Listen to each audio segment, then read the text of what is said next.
Assalamualaikum warahmatullahi wabarakatuh. Innal hamdalillahi nahmaduhu wa nasta'inuhu wa nastaghfiruh wa na'udzu billahi min shururi anfusina wa sayyiati a'malina. Man yahdihillahu fala mudhillalah wa may yudlil fala hadiyalah. Wa ashhadu an la ilaha illallah wahdahu la syarika lah wa ashhadu anna Muhammadan abduhu wa rasuluh. Ya ayyuhalladzina amanu taqullaha haqqa tuqatih wa la tamutunna illa wa antum muslimun. Ya ayyuhan nasu taqu rabbakumul ladzi khalaqakum min nafsin wahidah wa khalaqa minha zawjaha wa bassa minhuma rijalan katsiran wa nisaa'a wattaqullaha alladzina tasaaluna bihi wal arham innallaha kana 'alaikum raqiba. Ya ayyuhalladzina amanu taqullaha wa qulu qawlan sadida yuslih lakum a'malakum wa yaghfir lakum dhunubakum wa man yuti'illaha wa rasulahu faqad faza fawzan 'azima.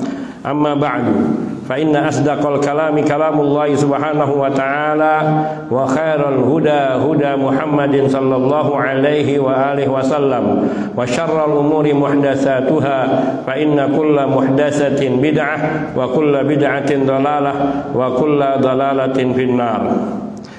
Ikhwani fid din wa akhwati a'azzani Allah wa iyyakum jami'a wa rahimani wa rahimakum. Kita melanjutkan bahasan Kitabut Tauhid karya dari Asy-Syaikh Ma'ali Syekh Ad-Doktor Shalih bin Fauzan bin Abdullah Al-Fauzan hafizahullah taala.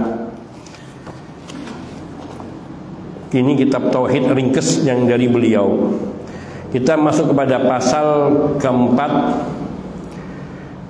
dalam kitab tauhid ini, yaitu fi fadli ahlil bait wa ma yajibu lahum min ghairi jafa wala ghulu, yaitu bab tentang keutamaan ahlul bait, keluarga Rasul sallallahu alaihi wasallam, dan apa yang menjadi hak mereka, dan kewajiban umat terhadap mereka, yaitu dengan sikap yang pertengahan, tidak menggampangkan, meremehkan atau mengabaikan, atau juga tidak bersikap berlebih-lebihan sehingga melampaui kedudukan mereka sebagai keluarga Rasul sallallahu alaihi wasallam. Ahlul bait, mereka ini adalah keluarga Nabi sallallahu alaihi wasallam yang Allah Subhanahu wa taala telah mengharamkan mereka untuk menerima sedekah. Allah Subhanahu wa taala telah mengharamkan ahlul bait untuk menerima sedekah. Mereka adalah keluarga Ali, keluarganya Ja'far, keluarga dari Aqil, keluarga dari paman Nabi Al-Abbas, dan juga anak keturunan dari Al-Haris bin Abdul Muttalib, serta istri-istri Nabi sallallahu alaihi wasallam dan putri-putri Nabi. Kalau putra-putra Nabi mereka sudah meninggal di waktu masih kanak-kanak semuanya. Yang sampai usia tua dan sampai ada keturunan, sempat punya keturunan meskipun akhirnya meninggal, yaitu dari putri-putri Nabi, dan yang memberikan keturunan yang berlanjut sampai hari ini yaitu dari keturunan Fatimah binti Muhammad radhiyallahu taala anha wa sallallahu wasallam alaihi. Dan istri-istri Nabi dikatakan termasuk ke dalam keluarga Nabi berdasarkan firman Allah Subhanahu wa taala dalam surat Al-Ahzab ayat 33. Allah tabaraka wa taala berfirman, bentar. Mama, Nisa. Allah Subhanahu wa taala berfirman, innama yuridullahu liyudhiba ankumur rijsa ahlal bait wa yutahhirakum tathira. Sesungguhnya Allah Subhanahu wa taala hendak menghilangkan yaitu ar-rijs, yaitu noda-noda kesyirikan, kekufuran dari kalian wahai ahlul bait, wahai keluarga Nabi sallallahu alaihi wasallam. Wa yutahhirakum tathira, dan Allah hendak mensucikan kalian dengan sesuci-sucinya, sebersih-bersihnya.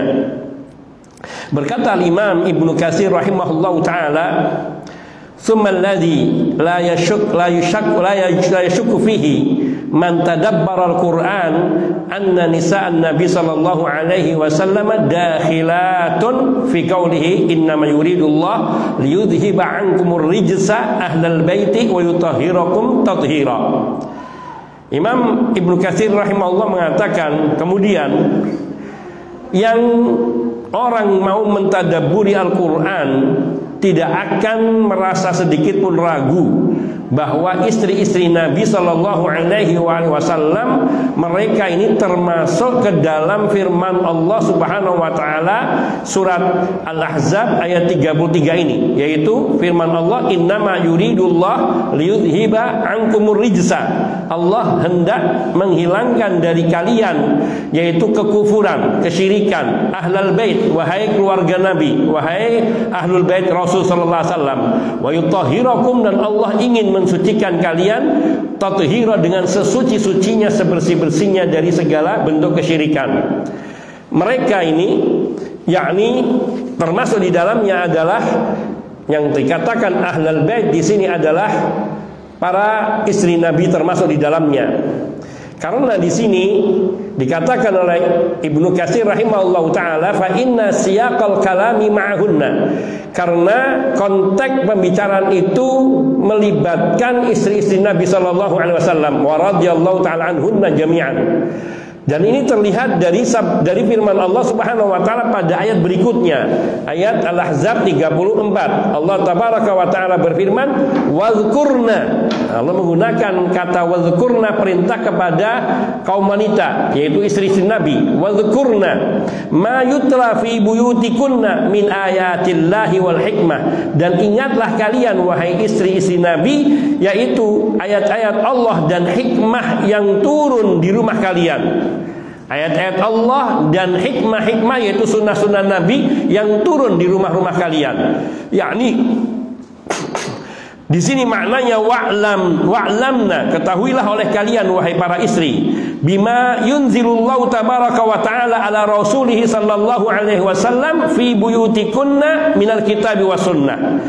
Ketahuilah berkaitan dengan apa yang Allah turunkan kepada Rasulnya Sallallahu Alaihi Wasallam di rumah kalian, baik itu berupa Al-Quran maupun berupa sunnah Nabi Sallallahu Alaihi Wasallam. Al-hikmah di dalam ayat ini yaitu maksudnya adalah as-sunnah, tuntunan dan ajaran Nabi Sallallahu Alaihi Wasallam. Ini di rumah Nabi, di rumah istri-istri Nabi. Hal ini jelas sekali karena banyak sekali riwayat-riwayat kehidupan rumah tangga yang ayat-ayat suci Al-Quran turun di rumah Nabi Sallallahu Alaihi Wasallam ataupun tuntunan dari sunnah Nabi Sallallahu Alaihi Wasallam, yakni ada di dalam rumah Nabi. Bagaimana Nabi menerangkan kepada istrinya berkaitan dengan masalah haid ataupun dengan yang masalah lain, dan ayat-ayat suci Al-Quran yang turun berkaitan dengan keluarga Rasul Sallallahu Alaihi Wasallam, yaitu istri-istri Nabi. Ini menunjukkan bahwa ayat-ayat ini berbicara termasuk di dalamnya tentang istri-istri Nabi. Berkata Qatadah dan juga selain beliau, tidak hanya satu dari kalangan yakni tabi'in, wadhkurna, atau dari kalangan sahabat, wadhkurna hadhihi ni'mah allati khussistunna biha min bainin nas. Wahai istri Nabi, ingatlah dengan kenikmatan ini, yaitu kenikmatan yang Allah telah khususkan kenikmatan ini untuk kalian yang tidak Allah berikan kepada manusia lainnya. Wa annal wahya yanzilu fi buyutikunna duna sairin nas. Ada wahyu-wahyu yang turunnya khusus kepada kalian di rumah-rumah kalian yang tidak diturunkan di hadapan manusia semuanya. Aisyah As-Siddiqah bintus Siddiq radhiyallahu taala anha wa anhu, beliau adalah termasuk Aisyah putra As-Siddiq, putri As-Siddiq, yaitu Abu Bakar As-Siddiq. Beliau adalah aulahunna bihadhihi ni'mah, adalah wanita atau istri Nabi yang paling utama mendapatkan kenikmatan yang besar ini. Wa akhassahunna min hadhihi rahmah al-amimah, dan telah dikhususkan pada diri Aisyah radhiyallahu taala anha, yaitu kasih sayang atau bentuk rahmah yang yang umum. Banyak hal-hal yang disabdakan oleh Nabi sallallahu alaihi wasallam kepada Aisyah radhiyallahu taala anha di rumah Aisyah radhiyallahu taala anha. Baik karena pertanyaan Aisyah radhiyallahu taala anha atau karena ada dialog antara Nabi sallallahu alaihi wasallam dengan Aisyah radhiyallahu taala anha, atau nasihat-nasihat Nabi atau pemberitaan Nabi kepada Aisyah radhiyallahu taala anha. Fa innahu lam yanzil ala Rasulillah sallallahu alaihi wasallam al-wahyu fi firashi imra'atin siwaha. Dan tidaklah turun wahyu dari Allah Subhanahu wa taala kepada Rasulullah sallallahu alaihi wasallam berkaitan dengan firashum ra'atin, yaitu berkaitan dengan ranjang seorang wanita, seorang istri selain di rumahnya Aisyah radhiyallahu taala anha. Maknanya tidak pernah ada wahyu yang berbicara tentang berkaitan dengan rumah tangga, terkhususnya di masalah ranjang, kecuali pada Aisyah radhiyallahu taala anha.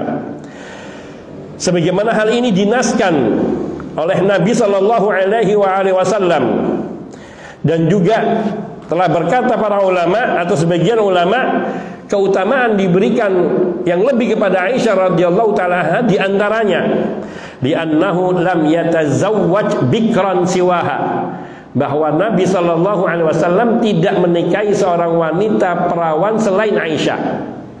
Aisyah adalah satu-satunya istri Nabi yang dinikahi perawan. Satu itu.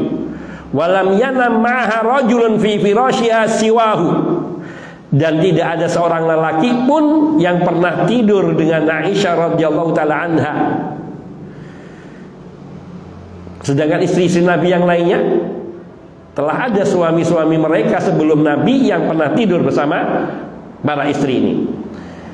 Ini satu keistimewaan yang dimiliki Aisyah radhiyallahu taala anha yang tidak dimiliki yang lainnya. Walam yatazawwaj ghairahu, dan Aisyah tidak pernah menikah dengan selain Nabi sallallahu alaihi wasallam meskipun setelah wafatnya Nabi sallallahu alaihi wasallam. Maka inilah yang menjadi kepatutan Aisyah radhiyallahu taala anha untuk mendapatkan keistimewaan lebih ini dari istri-istri Nabi yang lainnya. Kedudukan yang tinggi ini. Akan tapi idza kana azwaju min ahli baiti faqarabatu ahaqqu bihadhihi tasmiyah. Maka ayat ini hakikatnya turun berkaitan dengan istri-istri Nabi.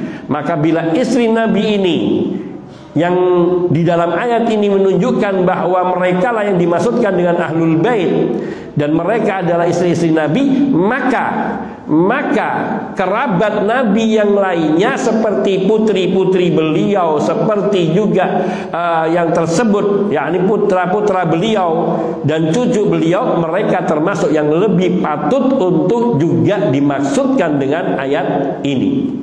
Karena istri-istri Nabi mereka tidak sebagaimana istri kaum muslimin.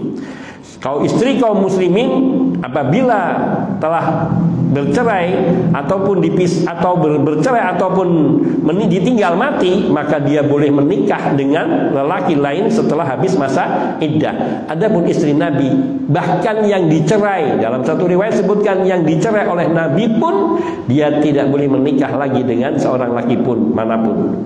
Artinya kedudukannya sebagai istri Nabi tetap tidak boleh berubah, tidak akan berubah. Demikian itu penyebutan oleh Ibnu Katsir di dalam kitab tafsirnya. Fa ahlus sunnati wal jamaah, ahlus sunnah wal jamaah termasuk prinsip dari akidah mereka adalah yuhibbun, mereka mencintai keluarga Rasulullah sallallahu alaihi wasallam. Mereka berwala kepada keluarga Rasulullah sallallahu alaihi wasallam, yaitu bersikap setia kepada keluarga Rasulullah sallallahu alaihi wasallam. Dan ahlus sunnah wal jamaah mereka menjaga wasiat Nabi untuk ahlul baitnya. Ketika Rasulullah sallallahu alaihi wasallam beliau bersabda, yaitu pada Yaumu Ghadir Khum, pada hari peristiwa ketika Nabi berpidato di hadapan kaum muslimin, yaitu di Ghadir Khum. Ghadir Khum itu nama sebuah tempat dekat Juhfah antara Mekah dan Madinah. dekat Juhfa antara Mekah dan Madinah. Di situ Nabi Shallallahu Alaihi Wasallam beliau berdiri dan berkhutbah di hadapan para sahabat radhiyallahu taala anhum.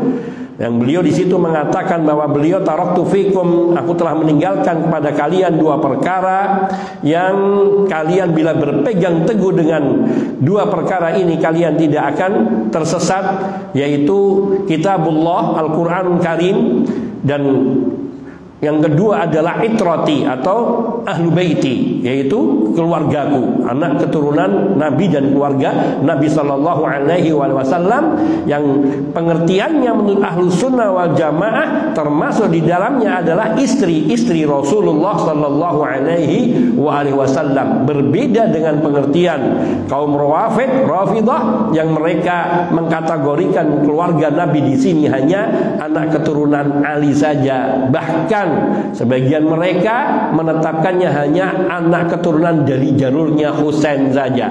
Nah, ini menunjukkan penyimpangan-penyimpangan yang terjadi pada mereka. Kemudian perkataan Nabi Shallallahu Alaihi Wasallam mengatakan, barang siapa yang menjadikan aku sebagai walinya, sebagai kekasihnya, maka Ali adalah kekasihku, maka Ali adalah juga kekasihnya. Artinya tidak boleh sampai menodai diri Ali bin Abi Thalib radhiyallahu ta'ala anhu. Dalam riwayat yang sangat banyak yang kedudukannya mutawatir di ahlu sunnah, mutawatir tentang kedudukan ahlul bait ini, termasuk Ali itu adalah wali dari Rasul Sallallahu Alaihi Wasallam. Pengertiannya tidak boleh seseorang pun bersikap jelek terhadap diri Ali radhiyallahu ta'ala anhu. Sampai ketika ada seorang sahabat yang ketika diutus dalam satu peperangan melawan penduduk Yaman bersama Ali radhiyallahu ta'ala anhu, kalau nggak salah Buraidah, yang saat itu kemudian Buraidah melihat satu sikap dari Ali bin Abi Thalib radhiyallahu ta'ala anhu yang dia tidak suka. Setelah selesai pulang dari Yaman, maka diceritakan hal itu kepada Nabi. Maka kata Buraidah, aku melihat wajah Nabi yang berubah dengan perkataan, dengan sikapku itu. Sampai Nabi mengatakan, apabila engkau menjadikan aku sebagai walimu, maka engkau harus menjadikan Ali sebagai walimu, karena sungguhnya Ali adalah waliku dan dia dari keluargaku. Dan bahkan ada ancaman orang yang tidak menghormati keluarga Nabi Sallallahu Alaihi Wasallam, ia akan diusir dari telaga Rasul Sallallahu Alaihi Wasallam. Maka Nabi di akhir ucapan dalam pidatonya di Ghadir Khum, beliau mengatakan, udzakirukumullah fi ahli baiti, udzakirukumullah fi ahli baiti, udzakirukumullah fi ahli baiti. Beliau mengucapkan sampai 3 kali dalam hadis yang diriwayatkan oleh Imam Muslim dalam Fadailus Sahabah, dan juga Imam Ahmad dan Imam Ad-Darimi dalam Fadailul Quran, yang maknanya aku peringatkan kalian dengan ancaman Allah, atau aku peringatkan kalian dengan nama Allah tentang keluargaku, tentang keluarga Nabi Sallallahu Alaihi Wasallam, yaitu ahlu baitnya. Maka di sini ahlu sunnah wal jamaah, mereka mencintai keluarga Nabi dan memuliakan keluarga Nabi, karena mencintai dan memuliakan keluarga Nabi bagian dari mencintai Rasulullah Sallallahu Alaihi Wasallam. Sehingga maknanya bila seseorang ia tidak mencintai keluarga Nabi Sallallahu Alaihi Wasallam, termasuk di dalamnya para istri Nabi radhiyallahu taala anhunna jami'an, maka berarti dia tidak mencintai Rasulullah Sallallahu Alaihi Wasallam dan tidak memuliakan Nabi Sallallahu Alaihi Wasallam. Dan juga syarat yang dikatakan sebagai ahlul bait, yaitu mereka anak keturunan Nabi Sallallahu Alaihi Wasallam dari Bani Hashim, yang mereka itu mengikuti sunnah Nabi Sallallahu Alaihi Wasallam dan istiqomah di dalam beragama. Jadi tidak semua anak keturunan Nabi Sallallahu Alaihi Wasallam sampai kepada keturunan-keturunan berikutnya yang semuanya secara total untuk dicintai. Namun wala kita hanya kepada mereka yang berpegang teguh dan istiqamah di atas kitabullah dan sunnah Nabi Sallallahu Alaihi Wasallam, sebagaimana yaitu yang dipegangi oleh pendahulu mereka, yang harus kita hormati dan kita cintai, seperti Al-Abbas dan anak keturunannya. Kemudian anak keturunan dari Ali bin Abi Thalib radhiyallahu ta'ala anhu, termasuk dalamnya Ali bin Abi Thalib. Adapun orang-orang yang menyelisih sunnah dan tidak istiqomah di dalam melaksanakan agama, maka tidak boleh kaum muslimin berwala kepada mereka, menunjukkan kecintaan mereka dan kesetiaan mereka, meskipun mereka itu dari jalur keturunan keluarga Rasul sallallahu alaihi wasallam, meskipun mereka dikatakan min ahlil bait. Maka syaratnya adalah mereka tidak menyelisih sunnah Nabi sallallahu alaihi wasallam. Kita akan mengetahui dalilnya dengan jelas insyaallah ta'ala dalam waktu dekat. Maka sikap ahlus sunnah wal jamaah terhadap ahlul bait yaitu dengan sikap adil, sikap moderat, sikap pertengahan, tidak berlebih-lebihan dan tidak pula mengabaikan. Mereka ahlus sunnah wal jamaah senantiasa berwala kepada ahluddin, orang-orang yang saleh, orang-orang yang berpegang teguh dengan agama Allah Subhanahu wa taala, dan orang-orang yang istiqamah di atas agama Allah Tabaraka wa taala.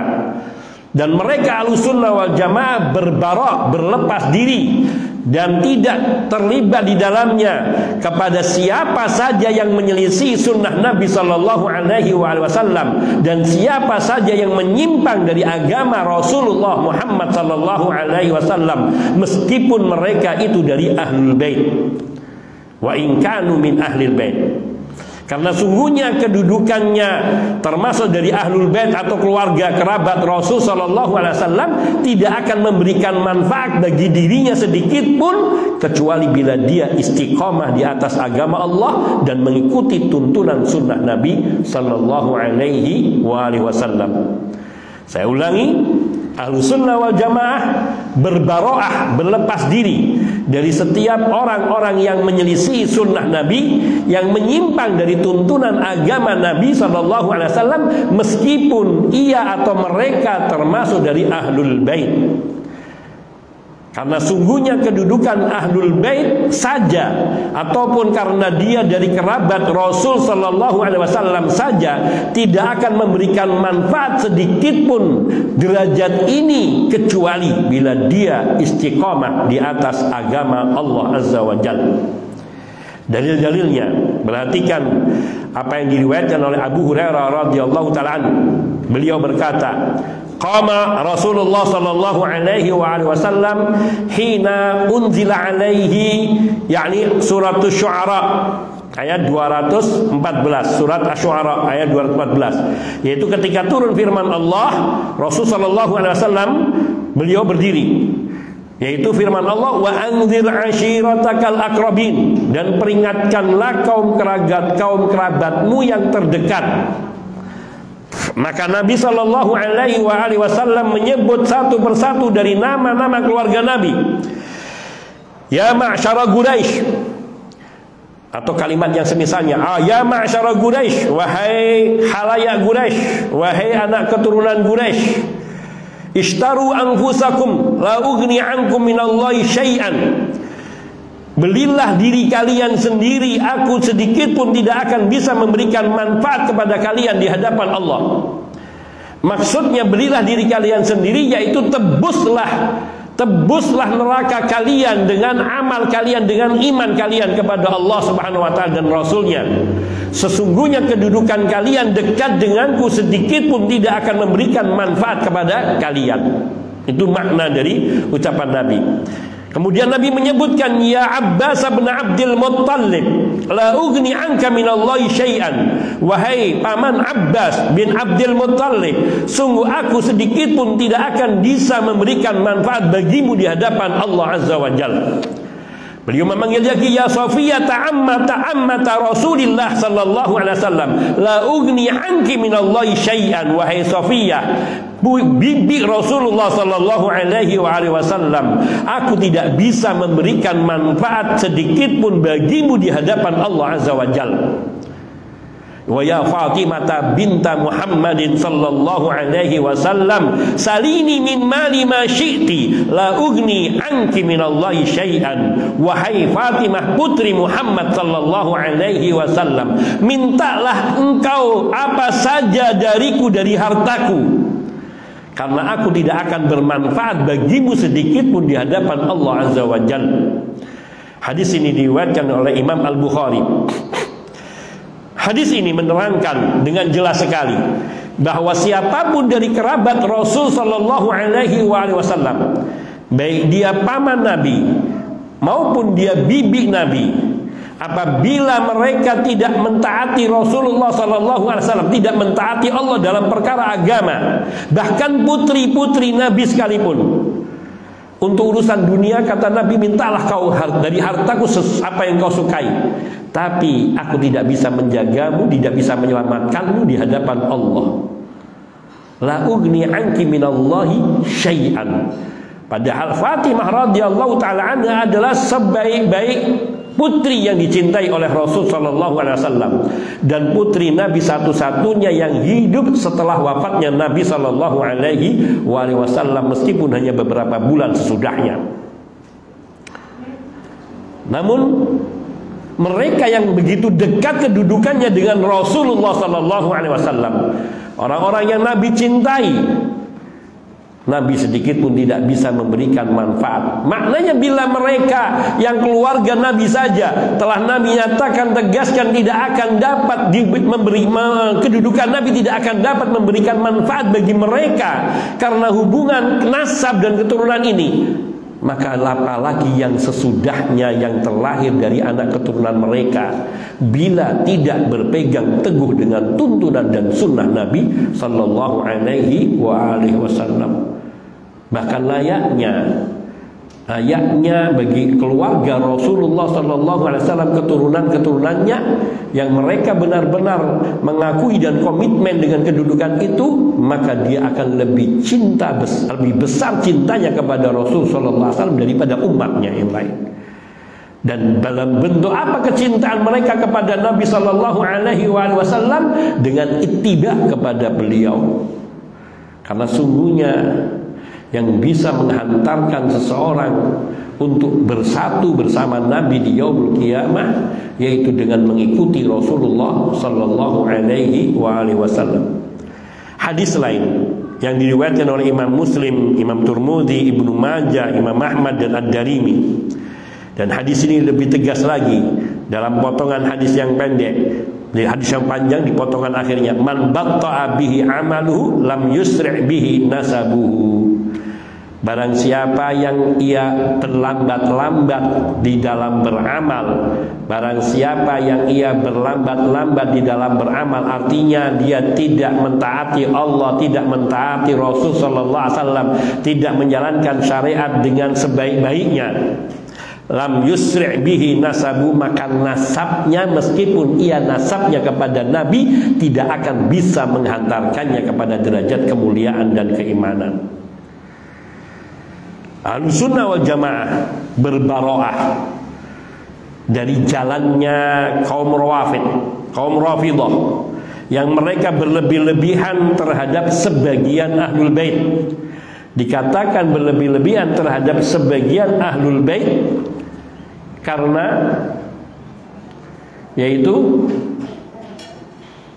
mereka bersikap kepada Ahlul Bait Nabi sallallahu alaihi wasallam seolah-olah Nabi sallallahu alaihi wasallam telah menjamin keselamatan anak keturunannya sampai yaumul kiamat. Padahal Rasulullah sallallahu alaihi wasallam justru yang beliau tegaskan bahwa kedudukan beliau sebagai nabi tidak mampu menjamin anak keturunan beliau untuk selamat dari ancaman siksa Allah tabaraka wa taala. Bukankah kita semua anak keturunan nabi? Minimal Nabi Adam. Kemudian generasi kedua kita ini dari anak keturunan Nabi Nuh alaihissalatu wassalam dan pengikutnya. Dan bukankah di tengah-tengah kita juga, artinya yang hidup di zaman ini, ada di antara mereka anak keturunan dari para sahabat yang mulia radhiyallahu ta'ala anhum ajma'in. Namun apakah semua itu bisa menjamin kemuliaan dan keselamatan seseorang di hadapan Allah? Sedang Nabi sendiri telah mengatakan kepada pamannya, kepada bibinya, kepada putrinya, la ugni minallahi anki, la ugni minallahi anki syai'a. Aku tidak bisa menjamin keselamatanmu di hadapan Allah sedikit pun. Soal harta aku punya, minta sesukamu, aku bisa memberi. Namun keselamatan di akhirat aku tidak jamin. Apalagi kaum Rawafid, kaum Rafidah, yang mereka bersikap berlebih-lebihan terhadap sebagian keluarga Nabi. Wa yad'una lahumul ismah, bahkan sampai mendakwakan bahwa anak keturunan Nabi itu mereka maksum. Tapi ini bukan seluruh anak keturunan Nabi. Di sini menunjukkan ketidakjujuran mereka, yang mereka jadikan sebagai orang-orang yang maksum, yaitu para a'immah, atau dalam kelompoknya, madhabnya, kaum Syiah Rafidhah, ada namanya Al-Ja'fariyah atau Isna Asyariyah atau Al-Imamiyah, yang mereka hanya menggariskan keturunan Nabi yang jadi imam di antara mereka itu hanya dari keturunan Husain dan bukan dari keturunan Hasan, padahal Hasan dan Husain keduanya adalah cucu-cucu Rasul sallallahu alaihi wasallam wa radhiyallahu ta'ala anhuma. Bahkan keduanya dikatakan Raihanatul Firdaus. Mereka adalah menjadi pohon-pohon raihana yang mengeluarkan bau aroma wangi yang sangat sedap. Maka selalu kebatilan itu tidak akan melahirkan kebenaran. Kebatilan itu selalu akan tampak kebatilannya itu. Juga Ahlus Sunnah wal Jamaah mereka berbaroah, berlepas diri dari jalannya kaum Nawasib. Kaum Nawasib yaitu kelompok yang yunsibunal adawata lil bait, yang dengan terang-terangan menyatakan perlawanannya kepada Ahlul Bait, yang mereka istiqomah. Jadi Ahlul Bait ada istiqomah, jelas ada, karena nanti akan lahir dari anak keturunan Nabi sallallahu alaihi wasallam melalui jalur Al Hasan bin Ali bin Abi Thalib radhiyallahu ta'ala anhuma. Nanti akan turun, yaitu seseorang yang akan merubah dunia ini dari kebatilan menjadi jalan kebenaran, dari kegelapan kepada penerangan, dari kesesatan kepada petunjuk, dari kebid'ahan kepada sunnah, dari kesyirikan kepada tauhid, yaitu Muhammad ibnu Abdillah. Seseorang yang namanya Muhammad atau Ahmad dan ayahnya adalah Abdullah. Itu yang dinyatakan Nabi, ya tahu ismuhu ismi wa ismu abihi abi. Isma abi. Yang nanti orang itu namanya sama dengan namaku dan nama ayahnya sama dengan nama ayahku. Dan ini bukan berarti reinkarnasi, karena Islam tidak mengenal reinkarnasi, tidak ada. Tapi Allah telah menghabarkan kepada Nabi Sallallahu Alaihi Wasallam, yang ini merupakan bukti bahwa Allah Maha Kuasa dan Maha mengetahui segala yang akan terjadi.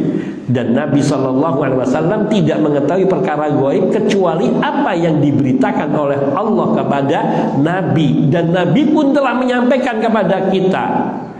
Kalau kita mengatakan Nabi tahu perkara gaib, kita juga tahu perkara gaib, karena kita tahunya dari Nabi SAW, yaitu pada saat akhir zaman nanti mendekati kiamat atau menjadi termasuk tanda-tanda kiamat besar yang pertama, yaitu ketika dunia ini sudah mulai diliputi dengan kezaliman, kemaksiatan, kerusakan. Pada saat itu nanti akan ada seseorang anak, seseorang pemuda yang bernama Muhammad dan ayahnya bernama Abdullah, dan dia akan dibaiat oleh para ahlus sunnah, para ulama ahlus sunnah, yang mereka mengetahui ciri-ciri itu ada pada diri orang tersebut. Dan dia dari jalur keturunannya Al Hasan bin Ali dan bukan dari Al Husain bin Ali radhiyallahu ta'ala anhuma.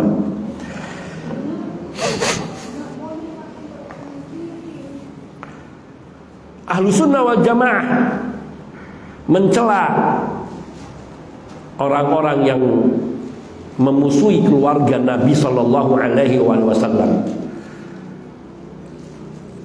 Orang-orang yang mereka bersikap tidak hormat kepada keluarga Nabi Sallallahu Alaihi Wasallam, namun dengan pengertian tadi bahwa siapa keluarga Nabi Sallallahu Alaihi Wasallam yang patut untuk mendapatkan penghormatan dan kemuliaan ini, mereka yang mengikuti sunnah Nabi Sallallahu Alaihi Wasallam dan mereka yang istiqomah di atas agama Allah Subhanahu Wa Taala.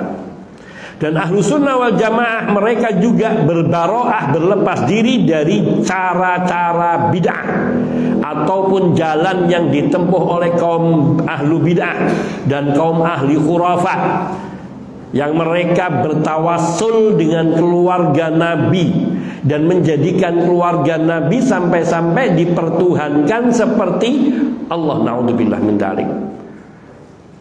Sampai-sampai kedudukannya melebihi kedudukan Rasul Sallallahu Alaihi Wasallam di masa hidupnya.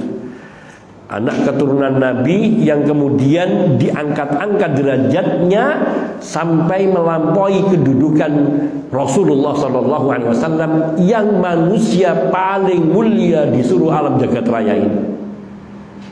Bagaimana mungkin mereka menjadikan anak keturunan Nabi yang bahkan ia tidak melaksanakan agama ini dengan sebaik-baiknya, tidak menjalankan kitabullah, menegakkan kitabullah sebagaimana Nabi dulu menegakkannya, tidak berperilaku seperti perilaku Rasul Sallallahu Alaihi Wasallam dan Ahlul Bait di masa hidup Nabi.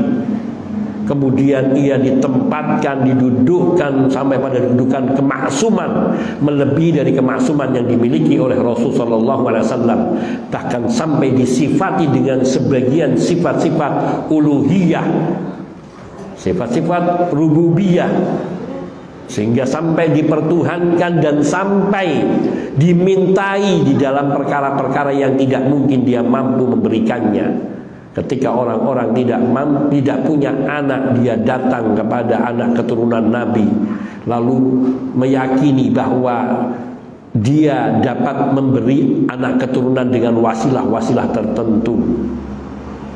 Atau juga yang sakit minta kesembuhan kepada keluarga Nabi yang sekarang ini, yang justru mereka tidak benar-benar menjaga kewibawaan dan kemuliaan dari keluarga Rasul Sallallahu Alaihi Wasallam yang semestinya. Ahlus sunnah wal jamaah terhadap keluarga Nabi Sallallahu Alaihi Wasallam dan juga di dalam manhaj mereka, di dalam segala hal yang telah disyariatkan oleh agama, selalu berpijak di atas jalan yang lurus, jalan pertengahan yang tidak bersikap berlebih-lebihan atau meremehkan. Jalan yang lurus, jalan pertengahan yang tidak berlebih-lebihan atau meremehkan, baik terhadap Ahlul Bait Rasul Sallallahu Alaihi Wasallam maupun di dalam perkara-perkara agama lainnya, termasuk bersikap kepada para pemimpin ataupun juga kepada ahlu bid'ah. Mereka bersikap adil sesuai dengan apa yang dituntunkan dan diajarkan oleh syariat Rasul Sallallahu Alaihi Wasallam.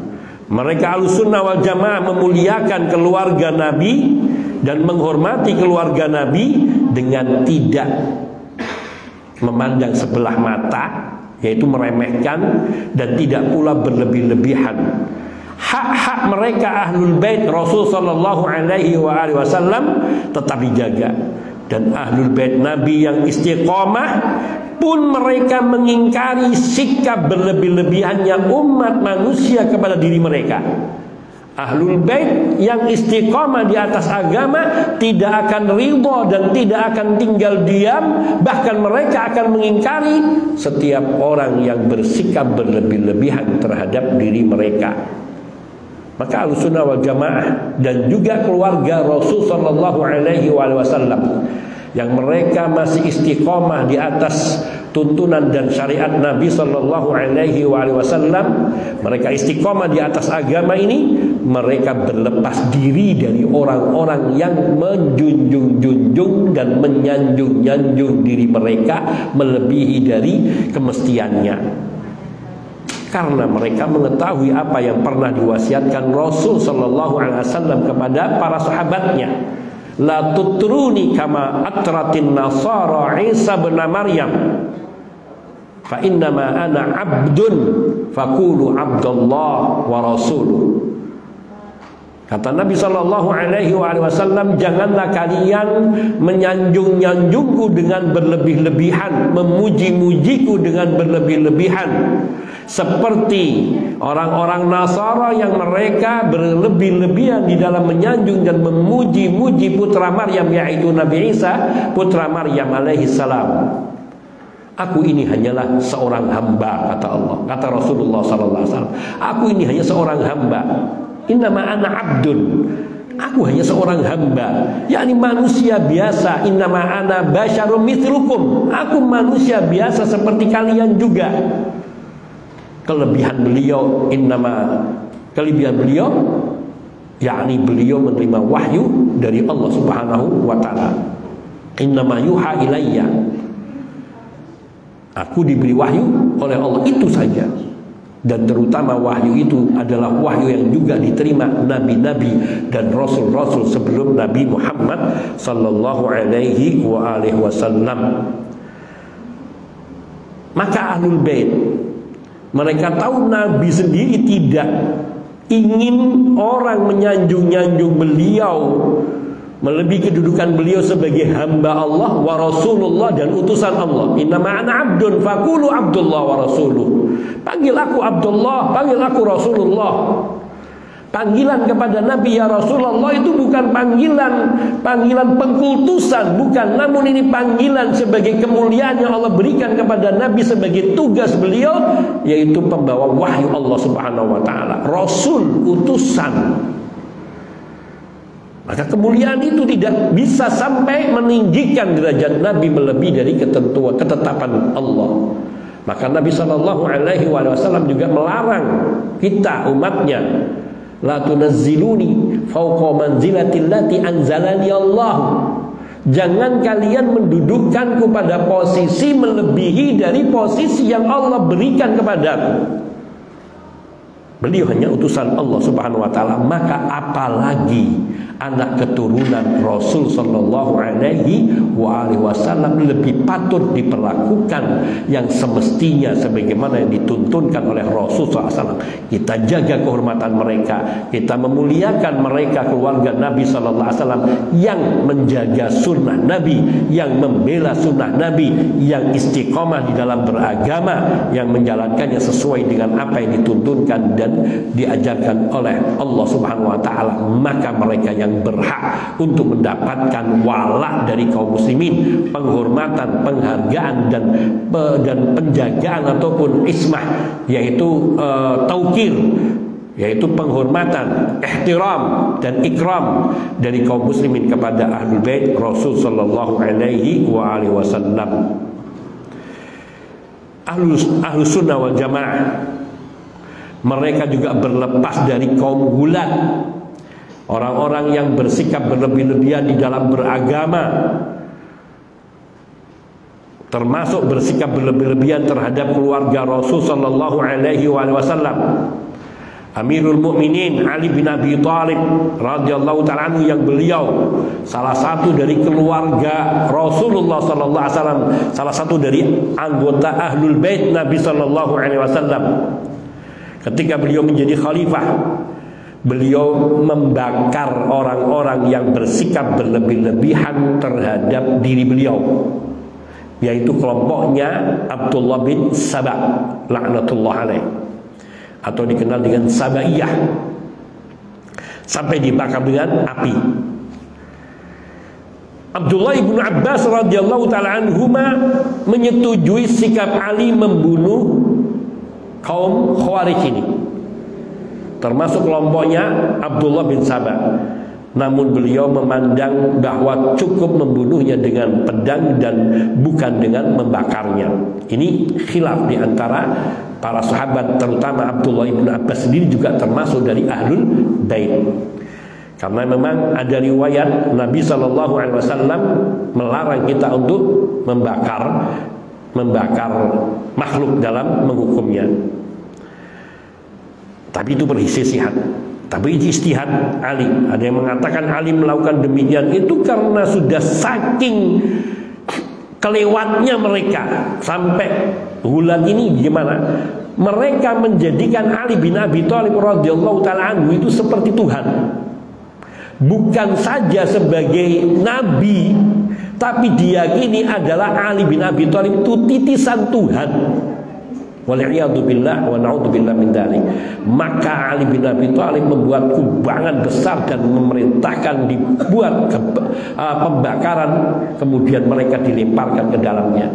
Ada sebuah riwayat yang mengatakan satu di antara mereka atau beberapa di antara mereka sampai mengatakan, inilah kebenaran keyakinan kita bahwa Ali itu Tuhan, karena tidak ada yang membakar, menghukum hambanya dengan api kecuali Tuhan. La ilaha illallah. Sudah dibakar, disiksa supaya jerah, tapi juga malah justru bersikap menyimpang. Dan Ali bin Abi Thalib radhiyallahu ta'ala anhu, beliau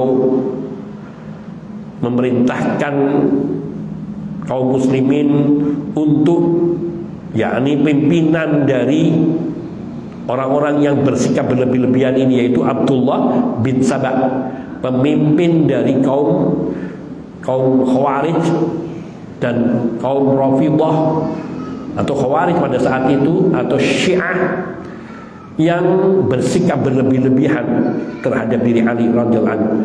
Diperintahkan untuk menangkap dan membunuhnya. Akan tetapi Abdullah bin Sabah dapat melarikan diri, kemudian dia bersembunyi di satu tempat. Di sini kisah tentang keutamaan keluarga Rasulullah sallallahu alaihi wasallam, termasuk istri-istri Nabi. Jadi mereka yang mengatakan bahwa istri Nabi tidak termasuk daripada Ahlul Bait, maka tidak benar. Karena ayat suci Al-Quran surat Al-Ahzab 33 dan 34 menjadi isyarat yang sangat jelas bahwa khitab di dalam ayat ini, termasuk di dalamnya adalah istri-istri Nabi radhiyallahu taala anhunna jami'an. Wa sallallahu alaihi wa alihi wasallam.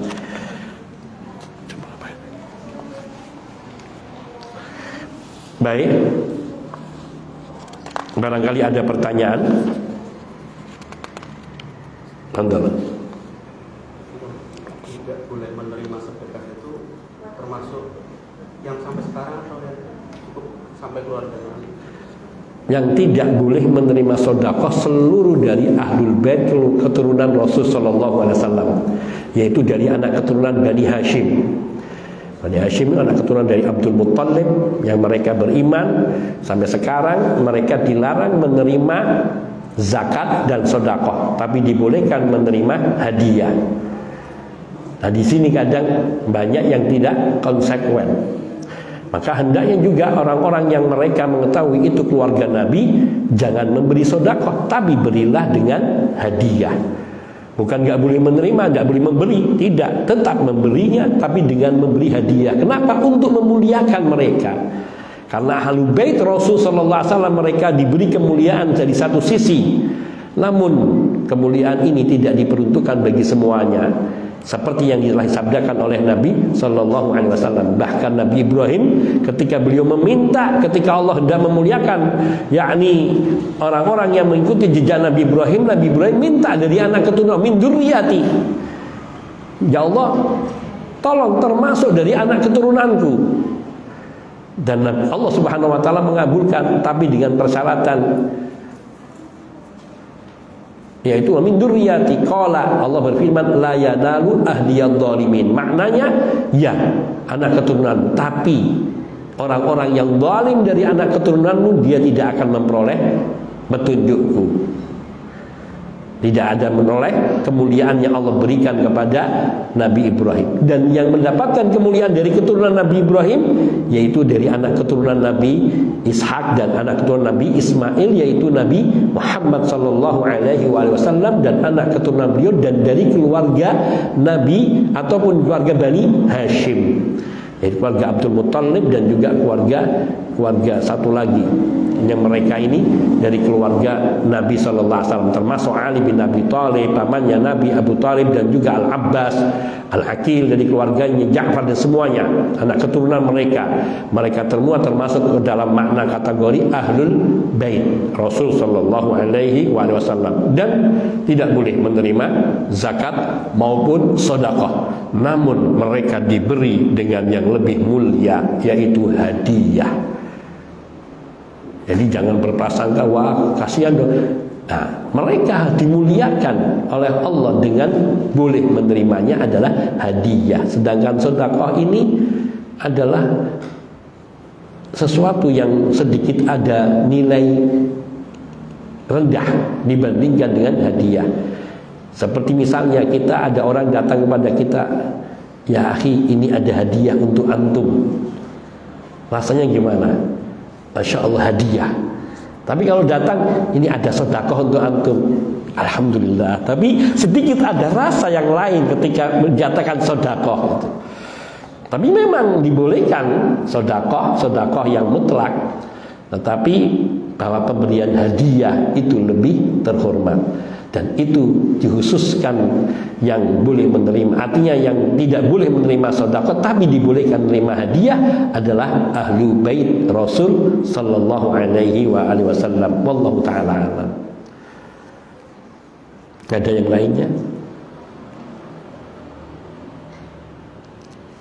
Kalau saya lanjutkan ke pasal berikutnya, ini pasal tentang keutamaan para sahabat dan kewajiban untuk meyakini, yakni para sahabat ini, kedudukan mereka, serta bagaimana sikap dari Ahlus Sunnah wal Jamaah terhadap para sahabat dan apa yang terjadi di antara para sahabat. Tayyib, kita akan lanjutkan secukup waktu. Yang dimaksudkan dengan sahabat dan yang wajib diyakini pada diri para sahabat. Yang pertama, kata as-sahabah adalah kata jamak. Kata jamak. Kata tunggalnya adalah sahabiyun. Sahabiyun. Yaitu sahabi itu adalah orang yang berjumpa dengan Nabi, bertemu dengan Nabi face to face, dalam keadaan ia beriman kepada Nabi. Ia beriman kepada Nabi dan meninggal dunia dalam keadaan tetap beriman kepada Nabi.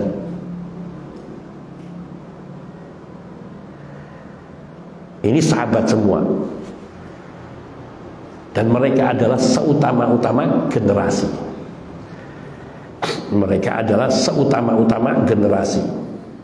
Itulah keyakinan Ahlus Sunnah wal Jamaah terhadap para sahabat Nabi, bahwa mereka adalah umat terbaik dan sebaik-baik generasi dari umat Nabi kita Muhammad sallallahu alaihi wasallam. Kenapa mereka memiliki keutamaan seperti itu melebihi dari umat-umat sesudahnya? Minimal ada 2, 3, bahkan beberapa. Kita sebutkan satu persatu. Yang pertama, karena mereka adalah orang-orang yang pertama kali beriman kepada Nabi sebelum generasi sesudahnya. Lisabaqihim fil iman, yakni karena mereka melebihi mendahului kita dalam beriman kepada Allah dan Rasul sallallahu alaihi wasallam. Kemudian yang kedua, mereka adalah orang-orang yang yang dipilih oleh Allah Subhanahu wa taala untuk menyertai Nabi di dalam perjuangannya. Mereka ini dipilih oleh Allah Subhanahu wa taala untuk menyertai Nabi sallallahu alaihi wasallam dalam dakwah, dan juga yang ke berapa?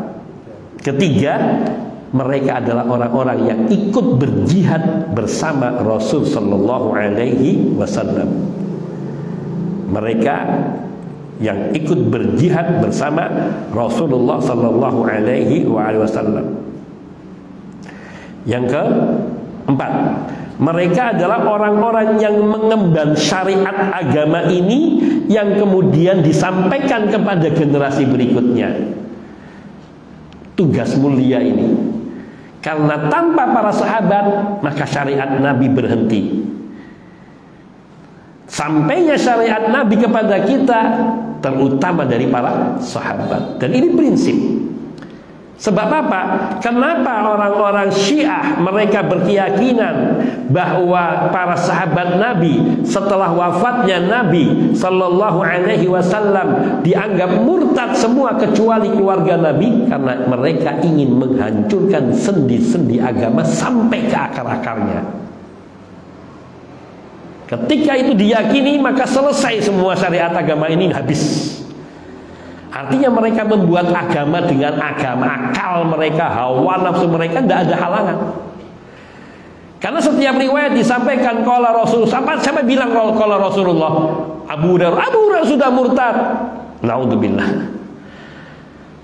Qala Rasulullah, dari siapa kau mendengar qala Rasul? Abu Bakar sudah murtad. Semua akan dimurtadkan dan dikatakan tidak menerima atau sudah kafir. Ya ilaha illallah. Ini sungguh celaan terhadap Rasul sallallahu alaihi wasallam dan keluarga Nabi. Sampai-sampai orang-orang Syiah mereka menganggap istri-istri Nabi itu pelacur. Naudzubillah min dzalik. Bagaimana mungkin mereka dikatakan mencintai Nabi sampai mereka menuduh Nabi menikahi para pelacur? Na'udzubillah min dzalik. Laknatullah ala Syiah war Rawafid.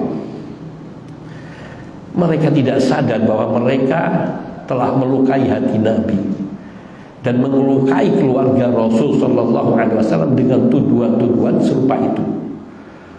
Malah sebaliknya, keluarga Nabi, ahlu bait Rasul sallallahu alaihi wasallam mereka membenci kaum Syiah. Maka harusnya mereka itu menyadari kekeliruan dan kesesatan faham ini. Dan banyak lagi kalau mau disebutkan terkait dengan kesesatan-kesesatan yang muncul dari mereka. Yaitu mereka ingin menghancurkan fondasi Islam ini sampai ke akar-akarnya dengan menganggap seluruh sahabat Nabi. Dan bagaimana mungkin Allah menyia-nyiakan perjuangan Rasul sallallahu alaihi wasallam setelah berdakwah mengislamkan semua umat bangsa Arab sampai juga ke kulit putih, ke kulit kuning. Kemudian beliau meninggal dunia, lalu hancur, roboh bangunan itu menjadi murtad semua, hanya tinggal segelintir orang. La ilaha illallah. Ini telah bersuudzon dan menuduh Allah tidak membela nabinya dan tidak membela agamanya. Padahal dalam ayat-ayat suci Al-Quran sudah dinyatakan jelas Allah akan membela orang-orang yang beriman, mereka yang membela agama Allah. Ini keyakinan yang sangat fatalis kaum Syiah. Maka keutamaan para sahabat lainnya diantaranya mereka lah yang mengemban tugas amanah menyampaikan syariat dari Nabi sallallahu alaihi wasallam kepada generasi yang datang sesudah mereka. Kemudian yang ke-5, yaitu mereka adalah orang-orang yang dengan ayat suci Al-Quran dipuji oleh Allah Subhanahu wa ta'ala. Dalam surat At-Taubah ayat 100, Allah Tabaraka wa ta'ala berfirman, was-sabiqunal awwalun minal muhajirin wal ansar walladzina taba'uuhum bi ihsanin radhiyallahu anhum wa radu anhu wa a'adda lahum jannatin tajri tahtahal anhar khalidina fiha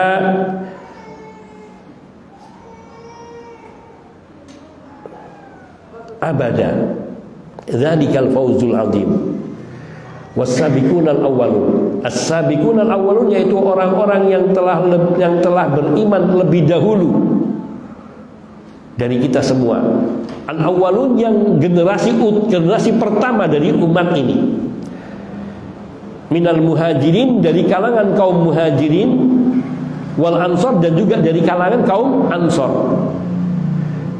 Para sahabat itu terbesarnya dari kalangan muhajirin dan ansor. Dan Allah memuji pula walladzina taba'uhum bi ihsan, dan orang-orang yang mengikuti jejak mereka dengan cara yang baik. Di sini pujian Allah kepada para sahabat dua kali. Mereka lebih dahulu beriman dan mereka termasuk generasi pertama. Yang kedua, mereka menjadi teladan yang baik bagi umat sesudahnya. Walladzina taba'uhum bi ihsan, dan orang-orang yang mengikuti jejak mereka dengan cara yang baik. Kalau mereka bukan orang pilihan dan bukan orang yang Allah puji, tentu Allah tidak akan menjadikan mengikuti mereka orang-orang yang dipandang diridhoi oleh Allah. Allah mengatakan sudahnya, dan orang-orang yang mengikuti jejak mereka dengan cara yang baik, Allah ridho kepada mereka. Radhiyallahu anhum wa radu'an, dan mereka pun ridho dengan segala ketetapan dan pemberian Allah Azza wa Jalla kepada mereka. Ini pujian yang abadi sampai akhir hayat nanti. Maka ayat ini menetapkan tentang kemuliaan para sahabat radhiyallahu ta'ala anhum ajma'in kepada kita. Oleh karenanya, ayat-ayat yang seperti inilah yang tidak disukai dari kelompok Syiah. Oleh karena itu mereka menganggap bahwa Quran yang ada di kita ini sudah dirubah, sudah ditambah-tambahin dan dikurangin, dirubah-rubah. Bahkan mereka membuat riwayat yang menyatakan dan disandarkan kepada Ahlul Bait riwayatnya bahwa Quran yang sebenarnya itu 3 kali lipat dari Quran kita yang 3 kali lipat dari Quran kita yang sekarang ini. Dan apa perkataan Ja'far As-Shadiq radhiyallahu anhu atau Bagir, dikatakan bahwa Quran kami, ketika ada seorang Sunni bertanya kepada imam ini dalam riwayat mereka, tapi riwayat ini tidak benar, cuma kita ingin menunjukkan betapa kedustaan mereka ini. Quran kami tidak ada satu huruf pun yang serupa dengan Quran kalian. Apa maknanya sebenarnya? Bukan pakai bahasa Arab. Artinya sama sekali bukan Quran kita, ya artinya tidak ada kaitannya, dan dia bukan Quran kita. Tapi mereka berkeyakinan selama Quran, dan Quran itu selang Quran yang asli itu masih dibawa oleh imam yang ke-12, yaitu yang dikatakan sebagai Imam Mahdi Al-Muntadhar. Imam Mahdi Al-Muntadhar, yaitu yang dinanti-nanti, yang akan muncul di akhir zaman.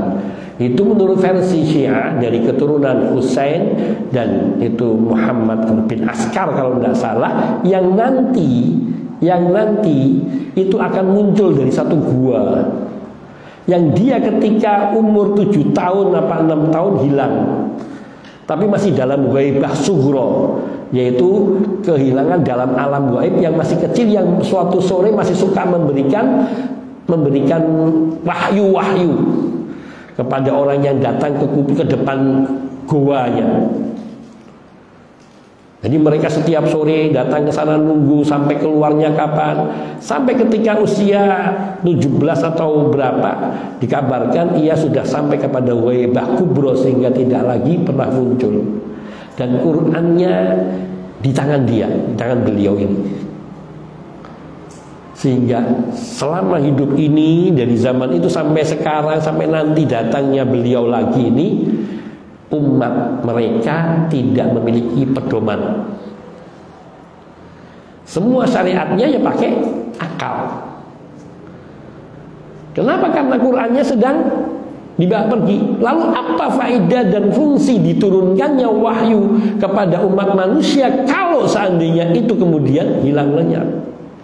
Wong kita mengetahui dirubahnya kitab-kitab suci yang lalu itu sudah merubah esensi dan substansi ajaran mereka.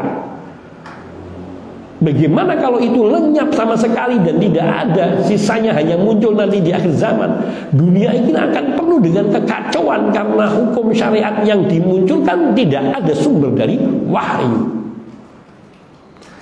Maka betapa di sini mereka hendak menghancurkan Islam, dan itu perbuatan dari Abdullah bin Sabah yang pura-pura masuk Islam tapi sungguhnya dia orang Yahudi yang benci dengki kepada Islam dan ingin merusak Islam, seperti orang Yahudi Paulus yang juga mengatakan dirinya tobat dan kemudian menyampaikan hal-hal nasihat-nasihat yang memberikan seolah-olah kebaikan, tapi tujuannya untuk merusak agama Nasrani.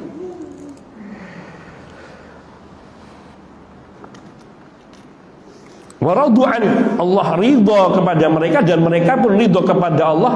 Dan sebagai balasan bagi para sahabat Nabi dan orang-orang yang mengikuti jejak para sahabat Nabi, wa'adda lahum jannatin, Allah sediakan untuk mereka surga-surga tajri tahtahal anhar, yang mengalir di bawah surga-surga itu sungai-sungai, sungai arak, sungai susu, sungai madu, dan sungai dari air yang lezat.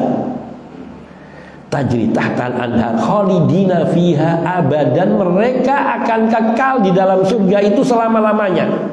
Dzalikal fauzul azim, dan sungguh itu adalah kemenangan yang agung, maha agung. Ya Allah, Allahumma ja'alna mimman nala al-fauzal azim. Ya Allah, jadikanlah kami termasuk generasi orang-orang yang menerima kemenangan yang agung ini. Ini satu bukti bahwa mereka para sahabat adalah orang-orang yang mulia, dan orang-orang yang mengikuti jejak mereka seperti mereka beragama, mereka juga orang-orang yang dimuliakan oleh Allah. Allah Tabaraka wa Ta'ala berfirman, walau amanu, seandainya mereka ahlu kitab itu mau beriman, bimithli ma amantum bihi, seperti kalian beriman kepada Nabi sallallahu alaihi wasallam. Seandainya mereka mau beriman kepada Nabi seperti kalian beriman kepada Nabi sallallahu alaihi wasallam, laqad ihtadaw, niscaya mereka itu akan mendapatkan petunjuk. Ayat ini meskipun berbicara tentang orang-orang Yahudi, tapi sungguhnya di sini ayat ini sedang menyebutkan mafhum mukhalafahnya, bahwa orang-orang yang mendapatkan petunjuk adalah para sahabat Nabi. Dan orang-orang yang akan memperoleh petunjuk juga orang-orang yang beragama seperti para sahabat Nabi. Bagaimana mereka memahami Al-Quran, bagaimana mereka memahami sunnah Nabi Sallallahu Alaihi Wasallam, dan itu yang akan membuat kemuliaan mereka. Oleh karena itu, mereka yang mengikuti jejak para sahabat Nabi, dan banyak sekali ayat-ayat suci Al-Quran yang menyebutkan hal itu. Wa may yushaqiqir rasula min ba'di ma tabayyana lahul huda wa yattabi' ghaira sabilil mu'minina nuwallihi ma tawalla wa nuslihi jahannam wa sa'at masira. Wa may yushaqiqir rasul, dan barang siapa yang menentang Rasul sallallahu alaihi wasallam, min ba'di ma tabayyana lahul huda, setelah tampak jelas petunjuk itu baginya, wa yattabi' ghaira sabilil mu'min, dan mereka lebih suka mengikuti jalan yang bukan jalannya orang-orang mukmin. Para mufassir mengatakan siapa yang dimaksudkan dengan orang-orang mukmin dalam ayat ini? Mereka mengikuti jalan yang bukan jalannya orang-orang mukmin, yaitu para sahabat. Karena ayat ini turun, yang hidup saat itu adalah para sahabat Nabi radhiyallahu taala anhum ajma'in. Maka orang-orang yang mereka menentang Rasul sallallahu alaihi wasallam, tidak mau mengimani Nabi sallallahu alaihi wasallam, kemudian padahal telah datang keterangan yang jelas, ayat suci Al-Quran telah sampai kepada mereka, hadis-hadis Nabi telah sampai kepada mereka, bahkan mereka lebih suka mengikuti jalan yang bukan jalannya orang-orang yang beriman, yaitu tidak mau mengikuti cara beragamanya dan cara memahami Quran dan sunnahnya para sahabat radhiyallahu ta'ala anhum ajma'in. Apa kata Allah? Nuwallihi, kami biarkan dia mata walla, kemana dia berpaling. Dia sudah sana mau berpaling kemana, kau silahkan. Tapi nuslihi wa nuslihi jahannam, tapi kami pasti akan memasukkannya ke dalam neraka jahannam. Wasa'at masira, dan neraka jahannam adalah seburuk-buruk tempat kembali. Ayat ini juga menegaskan tentang keutamaan dan perintah untuk mengikuti para sahabat Nabi yang mulia radhiyallahu ta'ala anhum ajmain. Dan banyak lagi ayat juga yang lain, yaitu surat Al-Fatih. Allah tabaraka wa ta'ala berfirman dalam surat Al-Fatih ayat 29, Muhammadun Rasulullah walladzina ma'ahu asyidda'u 'alal kuffar ruhama'u bainahum. Muhammad sallallahu alaihi wasallam, beliau adalah utusan Allah. Dan orang-orang yang bersama Nabi, siapa orang yang bersama Nabi? Para sahabat radhiyallahu ta'ala anhum. Mereka adalah asyidda'u 'alal kufar, orang-orang yang bersikap keras kepada orang-orang kafir. Ruhama'u bainahum, tapi mereka memiliki jiwa sangat pengasih dan penyayang kepada sesama mukmin. Tarahum ruk'an sujjadan yabtaghuna fadlan minallahi wa ridwana. Kamu lihat mereka ruku dan sujud mencari karunia dan keridhaan Allah. Simahum fi wujuhihim min atharis sujud. Tampak pada wajah mereka tanda-tanda bekas sujud. Ini ada keterangan, yaitu keimanan dan kesucian hati mereka tampak pada rona wajah. Maka banyak para ulama yang berhujjah dengan ayat ini bahwa orang yang istiqomah di dalam agama, yang dia menjalankan syariat Nabi dengan benar, wajahnya akan memancarkan cahaya. Bukan cahaya yang tampak, tapi memancarkan sesuatu yang bisa dilihat. Kadang kita merasa melihat seseorang itu bisa mandang, menilai, wah Masya Allah ini orang ulama, ini ulama yang Masya Allah. Tampak dari rona wajahnya tadi.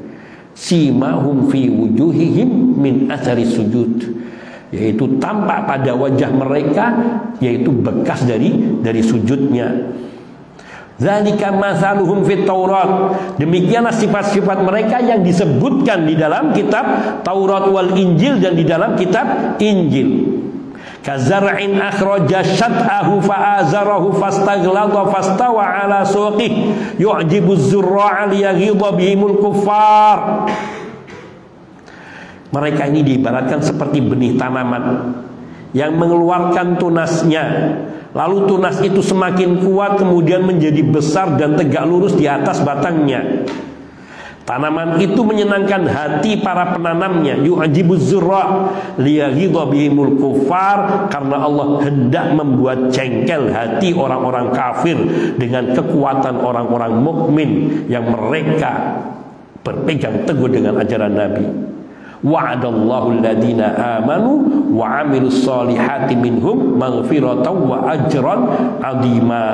Allah menjanjikan ampunan kepada orang-orang, Allah menjanjikan ampunan kepada orang-orang yang beriman dan beramal soleh di antara mereka, dan juga Allah menjanjikan pahala yang amat besar, ajran 'azima. Dalam ayat ini Allah tabaraka wa ta'ala menunjukkan kemuliaan para sahabat Nabi radhiyallahu ta'ala anhum, bagaimana mereka bersikap terhadap kaum kufar dan bagaimana mereka bersikap terhadap sesama mukmin, ruhama bainahum, dan bagaimana mereka berjuang di sisi Rasul sallallahu alaihi wasallam. Kekuatan keimanan yang ada pada mereka tidak mengalahkan semangat untuk melawan kaum kufar yang jumlahnya lebih besar dari mereka. Ini juga di dalam surat Al-Hasyr. Dalam surat Al-Hasyr ayat 8 dan 9, Allah Subhanahu wa ta'ala berfirman, lil fuqara'il muhajirin alladzina ukhriju min diyarihim wa amwalihim yabtaghuna fadlan minallahi wa ridwana wa yansuruna Allaha wa rasulahu ulaika humus shadiqun. Orang-orang harta rampasan perang itu juga untuk orang-orang fakir yang berhijrah yaitu kerabat Nabi, anak-anak yatim, orang-orang miskin, dan orang-orang yang dalam perjalanan yang semuanya fakir dan berhijrah. Lil fuqara al muhajirin, harta ini berbicara tentang harta rampasan perang. Alladzina ukhriju min diyarihim, yaitu kaum muhajirin yang mereka terusir dari kampung halamannya. Wa amwalihim, dan mereka terusir dari harta benda mereka, yaitu tidak dapat membawa harta benda mereka. Sawah, ladang, tidak akan bisa mereka bawa. Mereka hanya bisa membawa yang bisa mereka angkut, seperti pakaian, harta, tunai, atau mungkin binatang-binatang yang masih bisa dibawa. Namun selebihnya tidak bisa mereka bawa. Ini kaum muhajirin. Dan mereka itu melakukan itu semua ya batahuna fadlan minallahi wa ridwana, hanya semata-mata mencari karunia dan keridhaan Allah azza wa jalla. Wa yansuruna Allah wa rasulah, dan demi menolong agama Allah dan agama Rasulnya sallallahu alaihi wasallam. Ulaika humus shadiqun, mereka itu adalah orang-orang yang benar di dalam beragama, yang patut untuk kita jadikan teladan, yang patut untuk kita jadikan idola, yang patut untuk kita contoh dan kita tumbuhkan semangat beragama seperti mereka. Rela meninggalkan dunia dan kekayaannya demi membela agama Allah dan membela Rasul sallallahu alaihi wasallam. Bahkan mereka rela meninggalkan kaum kerabatnya yang tidak mau beriman kepada Allah dan Rasulnya sallallahu alaihi wasallam. Ini cara beragamanya para sahabat Nabi, dan itulah kemuliaan-kemuliaan yang Allah berikan kepada mereka yang tidak diberikan kepada umat-umat sesudahnya. Itu pujian Allah kepada kaum muhajirin. Di ayat ke-9 Allah memuji para sahabat dari kaum Ansar. Walladzina tabawwa'ud dara wal imana min qablihim yuhibbuna man hajara ilaihim wala yajiduna fi sudurihim hajatan mimma utu wa yu'thiruna ala anfusihim walau kana bihim khasasa wa man yuqa syuhha nafsihi fa ulaika humul muflihun. Dan orang-orang Ansar yang telah menempati kota Madinah terlebih dahulu dan telah beriman yakni kaum Ansar yang telah beriman kepada Nabi sebelum kedatangan kaum muhajirin kepada mereka. Mereka kaum Ansar ini yuhibbuna man hajara ilaihim, menaruh cinta yang sangat besar kepada kaum muhajirin yang datang kepada mereka. Wala yajiduna fi sudurihim hajatan mimma utu, dan mereka tidak menaruh keinginan dalam hati mereka terhadap apa yang diberikan kepada kaum muhajirin. Tidak ada iri. Mereka berjuang bersama Nabi menghadapi berbagai ujian tantangan di kota Makkah. Kaum muhajirin, kaum Ansar tidak iri dengan kaum muhajirin. Bahkan mereka rela memberikan sebagian harta mereka, bahkan separuh harta mereka. Dan bahkan mereka lebih mengutamakan saudara-saudara mereka yang berhijrah kepada mereka daripada kebutuhan diri mereka, padahal mereka membutuhkannya. Allah katakan wa yu'thiruna ala anfusihim walau kana bihim khasasah, dan mereka mengutamakan kaum muhajirin atas diri mereka sendiri meskipun mereka juga memerlukan harta itu. Wa may yuqa syuhha nafsihi, dan siapa saja yang dijaga dirinya dari sifat kikir dan bakhil, faulaika humul muflihun, maka mereka itulah orang-orang yang beruntung. Lihat sifat mulia yang Allah puji pada diri kaum muhajirin, kaum Ansar. Tadi kaum muhajirin, bagaimana perjuangan mereka menghadapi berbagai derita dan siksaan dari kaumnya, sampai mereka terusir dari negerinya. Mereka rela dengan itu semua. Dan ini lihat bagaimana kaum Ansar, mereka menyambut saudara-saudara mereka yang hijrah kepada mereka dengan kegembiraan, bahkan mengutamakan mereka daripada diri mereka sendiri, meskipun mereka memiliki hajat di dalam diri mereka. Kecintaan yang serupa ini tidak akan bisa tumbuh kecuali didasari keimanan kepada Allah dan Rasulnya sallallahu alaihi wasallam. Seperti mereka inilah kita dianjurkan untuk mencontoh. Mereka itulah orang-orang yang patut untuk kita jadikan sebagai idola, yang memandang dunia ini hanya sebatas wasilah, sebatas sarana untuk bisa menghantarkan kita kepada ketaatan kepada Allah Azza wa Jalla. Faulaika humul muflihun, maka mereka itulah orang-orang yang beruntung, yakni kaum Ansor yang sifatnya bermurah hati, sampai masyhur di kalangan kita ketika Abdurrahman bin Auf radhiyallahu ta'ala dipersaudarakan dengan seorang sahabat Nabi, siapa namanya? Saya lupa itu. Sampai apa yang dikatakan sahabat ini kepada Abdurrahman bin Auf? Ini rumahku, separuhnya milikmu. Ini hartaku, separuhnya milikmu. Ini istri-istriku, aku akan ceraikan siapa di antara mereka yang kau sukai untuk kau nikahi. Tapi Abdurrahman bin Auf bukan orang yang ambil kesempatan, tapi beliau justru cukup dengan mengatakan, tidak, saya terima kasih dengan semua itu, cukup tunjukkan saja kepada saya di mana pasar di kota ini. Ini menunjukkan karena kepiawaian Abdurrahman bin Auf di dalam berdagang. Beliau mengambil barang dari seorang sahabat, kemudian beliau jual dengan harga yang lebih dari yang artinya di sini diambil, kemudian beliau bayarkan kelebihannya, sisanya beliau belikan lagi, terus sehingga harta beliau berlipat ganda. Dan inilah kemuliaan yang diberikan oleh Allah Subhanahu wa taala kepada para sahabat masing-masingnya. Ini sampai di sini pembahasan kita, dan insya Allah akan kita lanjutkan pada pertemuan berikutnya biidznillah taala. Hadza wallahu taala a'lam. Ada pertanyaan? Baik, kalau tidak ada saya cukupkan. Wassallallahu wasallam ala nabiyina Muhammadin wa alihi wa sahbihi ajma'in. Walhamdulillahi rabbil alamin.